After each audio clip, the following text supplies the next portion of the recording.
The exhibition title itself came out of really this sculpture called The Infinite Episode.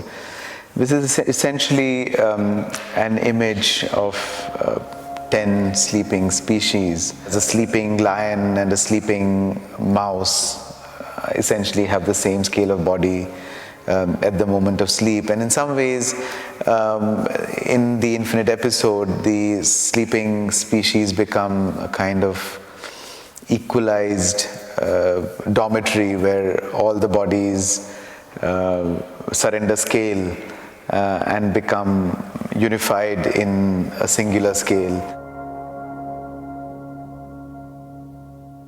One of the kind of recurrent images in the show are these drawings that I call wind study, the hour of the day, of the month, of the season, which begins with a graphite line drawing that I make inside the studio.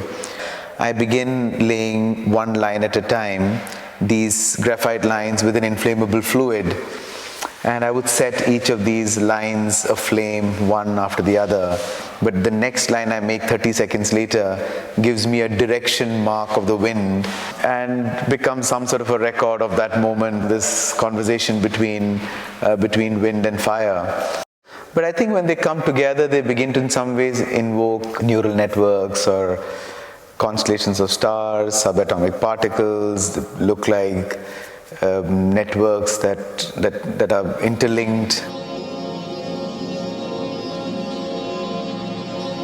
So sightings essentially was a process of really going close to the surface of a fruit, whether it's an apple or a plum, and on a very close viewing, that skin of that fruit seems to capture almost photographically an image from a distant cosmic field, that you move between the color as we perceive it or that we perceptually cannot perceive it, and in between all of that in some ways unfolds also something that could appear like intercellular, bodily, but equally the intergalactic.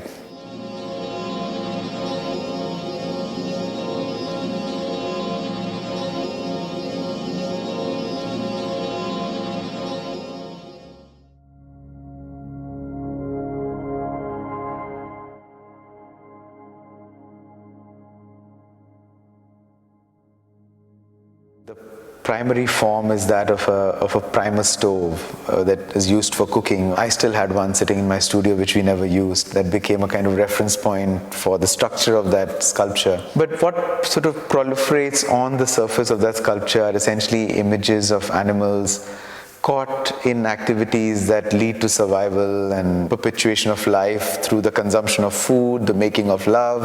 Occasionally that appears violent. That's around a particular railway station in Mumbai.